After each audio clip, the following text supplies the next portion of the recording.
What's up guys, and welcome back to another video. Today's video we're talking Rugby Australia being a little bit cross at SA Rugby for pulling out of the Rugby Championship, turning the tournament into the Tri-Nations, which will obviously feature Argentina, Rugby Australia and New Zealand.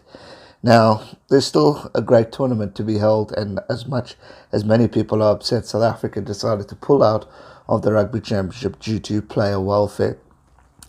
Now, Rugby Australia's boss, he's not very happy. McLennan has said that obviously they can understand where South Africa are coming from, but originally South Africa had agreed to the conditions. They agreed to scheduling, they agreed to the tournament, they agreed to it being hosted in Australia, and that was the way forward. Having said that, in South Africa's defence, we didn't quite know at the time when we were going to start. Yes, we got the scheduling, but we were still hoping we could get some game time in. I mean, right, we were technically supposed to be already in Australia now, or probably only leaving just next week when the tournament's a few weeks away. And no game time. We've played warm-up games, one competitive game. If we look at the Stormers, I mean, they played one game, which was their first one last week. Yes, they won, but it still wasn't the prettiest of games. And we're just not physically ready. Now, there's a lot of other blokes who are saying could have sent them. Who cares if they get smashed? At least they're playing. Money's good. All that jazz. And I mean, we can all say yes or no, and we're all right. And we also, well, we're not really wrong in the situation because we could have done something to abide by it. I personally still don't quite get why we didn't just take all our overseas players and build something along the lines and send a few of our strong guys who are currently playing South Africa and build something up. I do think there was a bit of conflict with the Premiership not wanting to release the players, as all that is still going ahead at the time. You got some guys playing in the Pro 14 still, clubs not really wanting to let them go, because then they're out for quite some time because of quarantine, etc., etc. So I think there was a few headaches that we maybe not all aware of. But I think the excuse that everyone's saying, or the thing that everyone's saying, South Africa's just too scared to get walloped by Australia and New Zealand. And to be fair, you know, I think we could have achieved something here. We could have come back from it.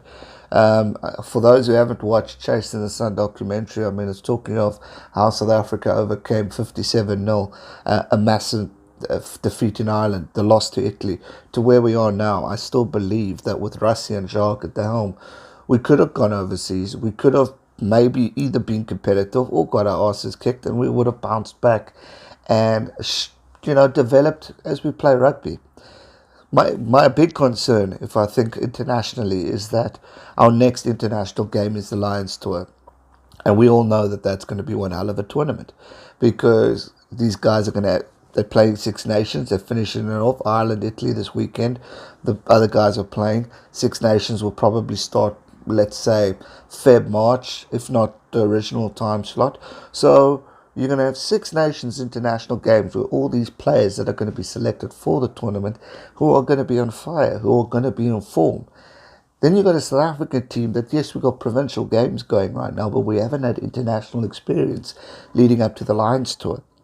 So the question is, do we want to get humiliated by the Lions in one of the most historic tours the world of rugby knows? And the fact that that could be tarnished because 12 years later until we meet them again, do we want to leave a sour taste and go, jeepers, what if we had some international experience?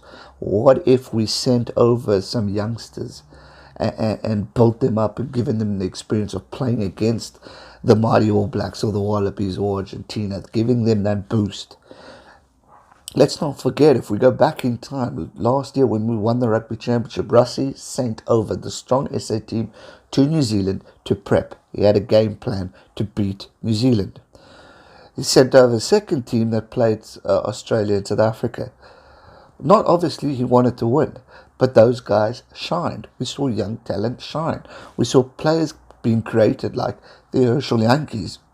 We saw phenomenal opportunities of growth in players and going the extra mile to show the world what they're made of. I do feel we could have done the exact same thing in this situation. Now, I'm all for this move of not going. I'm gutted, but I also am. I'm 50-50.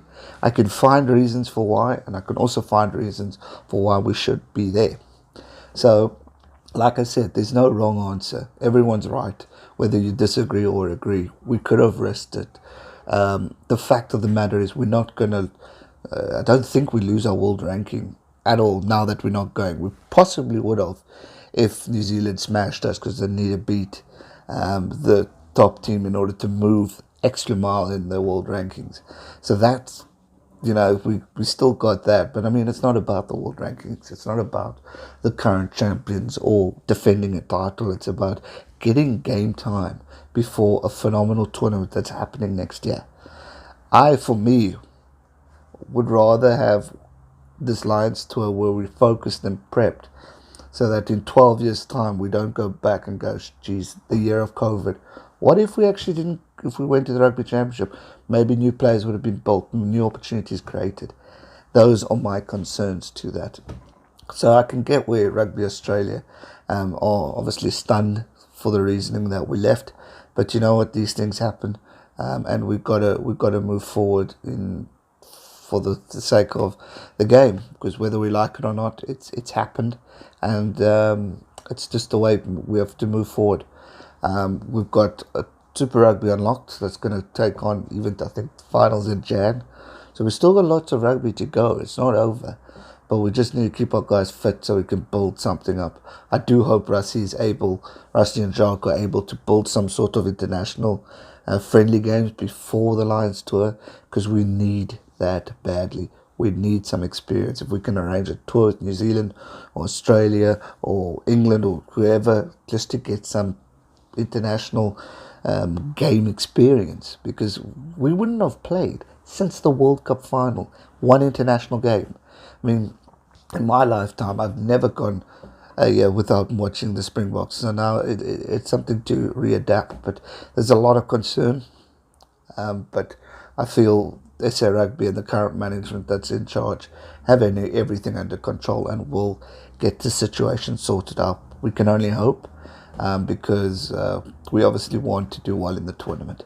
So when I read some of the comments before I conclude this video, there's a few people who are mixed emotions. There's one guy from Leinster, who's a Leinster rugby supporter, crazy someone. Said bad decision, just afraid of getting hammered. Oh well, that's your thoughts. There's LB, loyal to the channel, good call, can't rush players. Then there's John Wilson from New Zealand, the world champs title still belongs to the Boks. That can't be taken away. Cheers, mate. And then Mr. Slushy Daminator says South Africa will represent the Southern Hemisphere and Kiwis will always support our greatest rivals until we meet again. Respect. It would have been it would have been a phenomenal tournament, but unfortunately that's not the case. So we can only move on and move forward. That's going to do it for today's video. I hope you guys enjoyed it. Give it a thumbs up, subscribe if you are new, and I'll see you guys real soon for another one. Thanks so much for watching. Stay safe and never give up. Cheers.